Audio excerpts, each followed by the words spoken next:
Welcome to Mr.veggiedad's adventures. Welcome to Mr.veggiedad's adventures. Welcome to Mr.veggiedad's adventures. Good morning, ladies and gentlemen. You guys have been asking for this, and here we are with Allie the Piper. Here I am.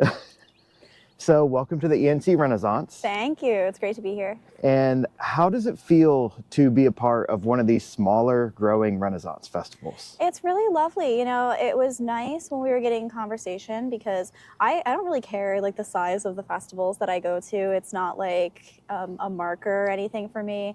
The thing that's most important to me is that I have some sort of creative control over what my show is going to be like. And that can be really challenging in the Renaissance Fair world, just because some festivals want to keep it way more period and some want to keep it, you know, more in this realm. So it was really nice because they were super accommodating. They were like, yeah, we want your show. Like, that's why we want you to come here. And so that was like really the big point that made it possible to come out. Okay. And this is a really nice area. And I feel like there's not many places to play music in this area.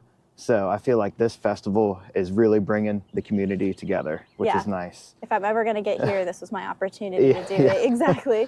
So when it comes to playing Ren fairs compared to regular concert halls, is there like a different setup for you? Like your setup process, loading in and all that? Yeah, it's definitely a bit different because I just got off of a month-long tour going through venues. So we travel with a lot more gear when we do that. Like we have our own, like a giant box rig that we can run all of our sound through, and we have in-ear monitors, and like you can hear everything really, really well. So that's like one big part that we don't have because we can't fly with that. Yeah. And we can't really lug that through here. It would actually be impossible. Dom can't bring his own drum kit because, again, we would have to lug it through. It's a far walk from the parking lot over to the stages. So we have to backline a drum kit and backline amps for the guitars. And so it's like you get there and then you see what you have to perform with. Okay. But I mean, the festival did a great job providing everything that we needed. It's just different because it's not like your regular thing. You know? And we're so used to like playing our regular thing. So all day long. It's a whole new feel being here. So yeah, absolutely. But that kind of makes it fun. I feel like that's part of the Renaissance Fair spirit, is like you're stepping outside of who you are in your day-to-day and you're jumping into who you are here at the Renaissance Fair. So it's nice that it's not like a carbon copy of, you know, every single venue. The audiences are completely different. The spaces are different. Like obviously we're outside all day, which is, it's nice to like not be in a stuffy venue all month long. So yeah, it's a polar opposite experience in a lot of positive ways too. Okay. So I want to ask you about your covers. So you put out so many all the time. And obviously one of the bigger ones that stands out is when you've covered Metallica in the past. And so I know you've talked about it a million times, but obviously when they came to your defense, is that something, did you see it in real time or did you wake up to just a million notifications about it? No, I saw it in real time. I was on a Zoom meeting at that point and I was just like, you know, as you are on Zoom meetings, checking my phone. And I checked, because I had a bunch of notifications from friends. Like texts and messages like, hey, like something crazy just happened. Like, whoa, you're blowing up. And I was like, what's happening? And so I checked TikTok and it was like literally 5 minutes still. They had 5 minutes had elapsed since Metallica commented and people were already messaging me. And so I looked and I was like, oh my God, like that's real, isn't it? Yeah, because of course I had to do the whole thing. I was like, is this a fake account? Like, this is a fake Metallica. It was verified. And so I was like making sure, because I just couldn't believe that it actually happened. That's a big thing for me. You know what I mean? Like I just don't, when big things happen like that, I cannot process that it's actually real. So didn't believe it.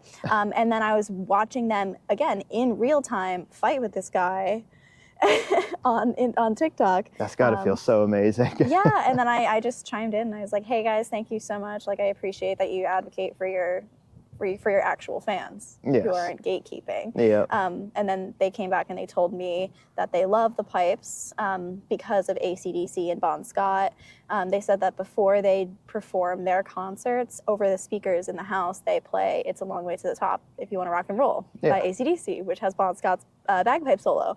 So they said bagpipes are at every single show before we get on stage. And I was like, you know what, that's like, it's really great. That's really great to hear. It's also really nice to hear the camaraderie between like two huge metal giants like that. Yeah, that was amazing to see. Like from a fan perspective, like seeing them come to your defense. But we were all there together in like the row with popcorn. You know what I mean? Just watching it go down. Yeah, absolutely. So also when it comes to your covers, it's bringing a lot of new people into the bagpipe world, which is a wonderful thing to see. Yeah. And I know you got the people that are like, nah, this isn't traditional and all that. I just want to say I personally appreciate what you do. Thank you. It has also helped me come into the bagpipe world because everyone loves a good cover, and you do such an amazing job. Thank you. So recently I saw you did a video with all your medals. Yeah. So, which that was hilarious. When did you win your first medal? My first medal. It was, I think it was my second competition. I came in third place. So I was 14 years old. Okay. I don't remember which competition it was. I think it was a Glasgow Lands, which is in Massachusetts. Okay. But yeah, so how you win the medals is you go to bagpipe competitions, and the ones I went to are all over the Northeast, but I've also competed in Canada and in Scotland and out on the West Coast. But predominantly, I stayed in like a 6-hour driving radius of upstate New York. But I would drive out to these competitions, submit into the events, and you could submit into, at the higher grade levels, 4 events. Maybe 5 if it's a big one, but in the lower grade levels it's usually 2 or 3 events. So it depends on how many medals I could win, depending on how far along and advanced I was at that point. But you perform in all the events, you compete. Starts at 8 in the morning, goes anywhere until like 5 or 6 p.m. for closing ceremonies if you're there with a band. So it's a very long day event.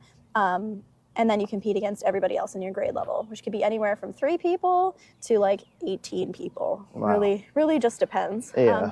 So that's how how that all happened. Okay. But I took, to get to your point about traditional and everything like that, I took the competitive side really seriously. I did nothing but, for many years, I would do occasional gigs where I would play like more fun tunes and things that you hear now, but without the band. But I really stuck to the traditional. I took it very seriously. So I think it's silly when people are like, oh, she's not a good piper in the traditional sense, because they're hearing me play something untraditional. And I was like, but I can still do all of that. And I still do. Like if you actually watch my show, there's a ton of traditional tunes. There's a ton of piping in there, like that you can actually sit down as a bagpiper and judge. But they're only seeing sound bites on the internet. And so I really don't care what they think about that. Everybody's entitled to their opinion, but like you said, the covers are just crowd favorites. Yep. No artist does no covers. Exactly. Everybody does covers, and so it's a great way to just bring everybody together into your genre. And so I'm really glad that it's been so successful, because it's brought so many people to the pipes in a way that I could have never imagined. So, well, I appreciate everything you do. Thank you. I want to thank you so much for just taking time this morning. I know it's early, it's bright out. But that's good. Yesterday there was no sun, so I'm happy about this.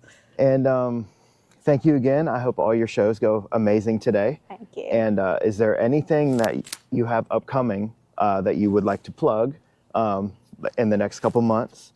Yeah, well, I'm getting into festival season right now, but I would love to actually take this opportunity to plug the new album. It's not coming up. It came out in February 28th, but I haven't had a lot of time to promote it because I've been on the road. So the new album is everywhere. It's on my website as a CD, but it's also on all streaming platforms. It's called The Session. It's 6 originals and 2 covers of traditional style tunes, but it's Celtic rock. It's very like modern rock feel with Celtic undertones. So don't think like Dropkick Murphys Celtic rock.